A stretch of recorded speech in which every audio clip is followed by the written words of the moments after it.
호세아가 지금 요청하는 게 뭐예요? 하나님, 제발 아이들이 태어나지 않게 해주세요. 그냥 태어났다가 저렇게 허무하게 칼에 맞아 죽고 굶어 죽고 그렇게 할 거라면 그냥 그 아이들이 태어나지 않게 해주십시오. 지금 호세아 선지자가 하나님 앞에 이와 같이 요청하고 있는 것이죠. 이스라엘을 이처럼 무지막지하게 심판하시는 이 하나님의 모습을 보면서 우리는 하나님에 대하여 이렇게 따질지 모르겠어요. 하나님, 너무 하시는 것 아니에요? 왜 그렇게 차갑고 잔인하세요? 이렇게 하나님 앞에 우리는 따질 수 있을 것 같아요. 오늘 이 본문의 내용을 보면서. 그런데 이런 우리의 볼멘소리에 하나님께서 이렇게 말씀하고 있습니다. 과거 이스라엘과의 추억을 떠올리시면서 이제 비유로 말씀하시죠. 마치 광야를 헤매던 사람이 광야에서 포도를 발견한 것 같다. 광야를 헤매던 사람이 광야에서 포도밭을 발견하고 그 포도를 따서 입에 넣는 순간 그 사람은 어떤 느낌일까요? 아마 굉장한 만족감을 느낄 거예요. 그리고 또 한 가지 표현을 하고 있습니다. 농부가 무화과에 첫 열매 맺히는 것을 보는 것과 같다. 농부가 무화과 나무를 심어서 여러 해 자랐어요. 그리고 몇 년 동안 열매를 맺지 못하다가 어느 해에 그 나무에서 첫 열매를 맺히는 그것을 보는 순간 그 농부의 그 기분이 어땠을까요? 굉장히 기뻤을 거예요.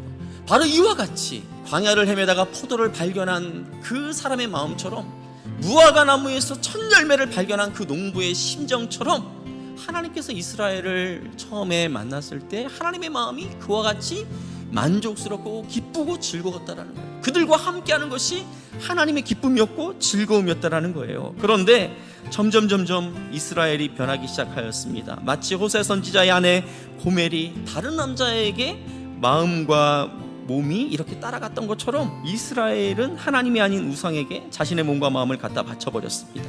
이제 이런 이스라엘에게는 이전에 그렇게 사랑스럽고 순결한 모습이 더 이상 남아있지 않은 거죠. 그들이 사랑하여 따라갔던 그 우상의 가증스러운 그 모습이 지금 이 이스라엘 백성들 그 모습 가운데 남아있게 되었다는 것입니다. 왜 이스라엘이 이처럼 손쓸 수 없을 만큼 변해버렸을까요? 그것은 이스라엘을 바로 이끌어야 했던 그러한 선지자들이 어리석었다라는 거예요. 그리고 특히 여기 보면 신에 감동한 자, 이런 사람들은 어떤 사람들입니까? 하나님의 말씀을 받아서 이스라엘 백성들에게 하나님의 뜻을 전하는 사람들이었죠. 자, 그런데 그러한 사람들이 마치 미친 사람, 정신 나간 사람들 같았다라는 거예요. 하나님의 말씀을 제대로 백성들에게 이렇게 전하고 깨우쳐야 할 선지자들이 어리석고 미친 사람들처럼 그렇게 살았다라는 것이죠. 자, 더군다나 8절에 보면 심지어 이들은 하나님의 말씀으로 백성들을 이렇게 잘 양육하고 그들을 하나님의 말씀으로 권면하고 잘못된 것이 있다면 돌이켜야 하는 그런 위치에 있음에도 불구하고 오히려 그 백성들을 착취하는 일에 그렇게 혈안이 되어 있었다라는 것이죠. 그러니까 그 백성들이 어떻게 합니까? 선지자들이 막 자기들을 약탈하고 자기들의 것을 갈취하고 막 착취하니까 하나님을 향하여 원망하는 거예요. 하나님, 어떻게 저런 선지자가 있을 수 있죠? 어떻게 하나님의 사람이란 사람들이 어떻게 약한 우리들을 저렇게 착취하고 우리의 것을 그렇게 빼앗아가죠? 이런 불평과 불만들이 이 선지자들 때문에 막 늘어갔다라는 것입니다. 선지자들이 자신들이 해야 할 그 역할들을 감당하지 못하고 그들을 속이고 그 백성들의 것을 빼앗는 그런 상황 속에서 결국 이제 이스라엘의 그 마지막은 어떻게 됩니까? 하나님의 말씀을 듣지 않은 이 이스라엘 백성들, 하나님께서 버리시겠다는 거예요. 단호하게. 그래서 여러 나라에서 떠도는 그런 신세가 되게 하시겠다는 것입니다. 죄악으로 치닫는 이스라엘 백성들을 잘못된 길에서 돌이켜야 할 책임이 있는 이 선지자들마저 오히려 자신의 이속을 챙기며 악행을 저지르는 동안 이 북왕국 이스라엘은 마치 정신없이 그 절벽을 향해 달려가는 소떼처럼 죄악을 향해 내달리고 있었던 것입니다. 브레이크가 파열된 채 벼랑 끝을 향해 내달리고 있는 이 이스라엘 백성들의 모습, 어쩌면 이 모습이 지금 이 땅 대한민국, 아니 한국 교회의 모습일지도 모르겠다라는 그런 생각을 하게 되었습니다.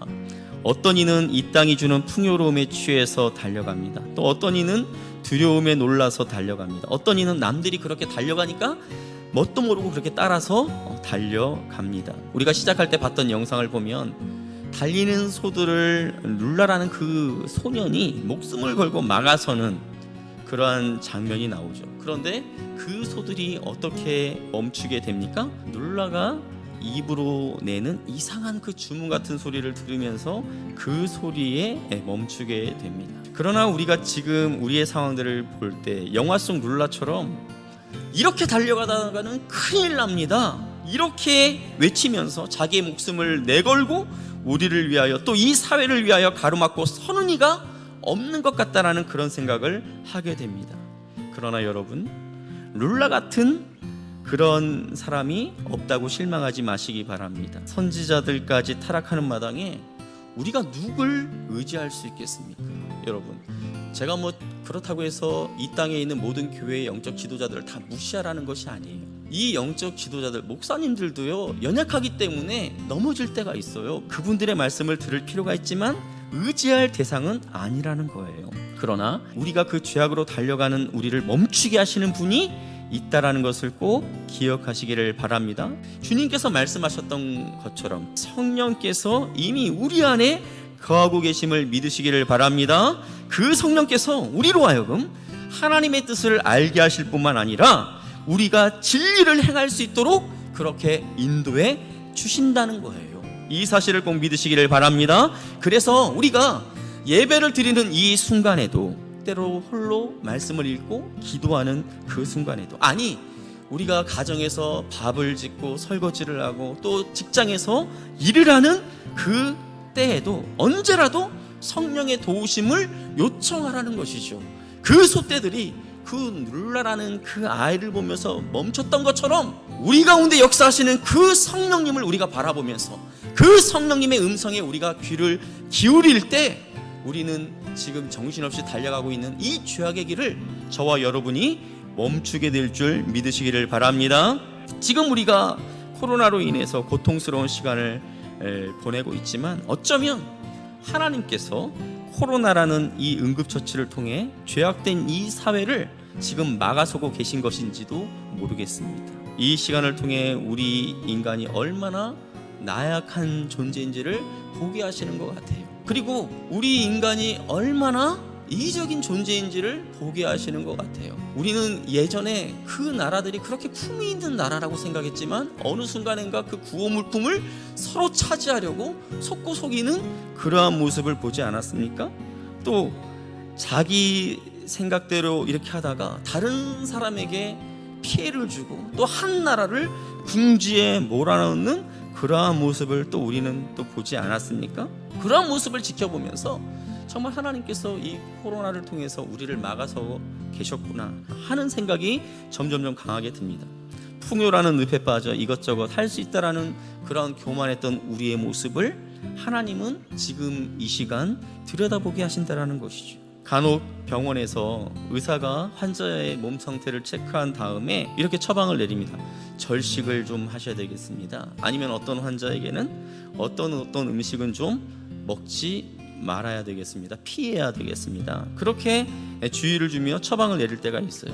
우리는 이것저것 다 먹고 싶지만 그렇게 말하는 의사를 신뢰하고 처방대로 따릅니다.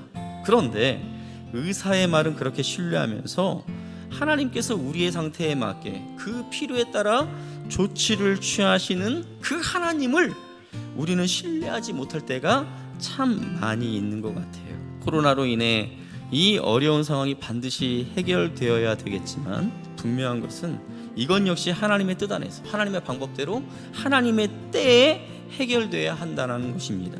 코로나 백신이 개발되었다고 해서 인간이 마치 새로운 질병을 점령이라도 한 듯이 그렇게 교만해진다면 가난한 나라, 약한 사람들에게 또 다른 그런 고통을 안겨주게 된다면 어쩌면 하나님께서 이 땅을 향하여 좀 더 강도 높은 카드를 꺼내 드실지 모르겠습니다. 지금 우리의 상황이 이스라엘을 심판하시려는 하나님의 이 맹렬한 심판과는 비교도 되지 않을 정도로 약한 것이지만 그러나 하나님께서 지금 이 땅을 만지시고 있다라는 것을, 이 땅을 다루고 계시다라는 것을 꼭 기억하시기를 바랍니다. 이것을 믿고 우리가 이 땅 대한민국이 하나님 앞에서 바로 세워지도록 또 한국교회가 빛과 소금으로서의 역할을, 사명을 잘 감당하도록 기도하는 저와 여러분이 될 수 있기를 주님의 이름으로 축복합니다.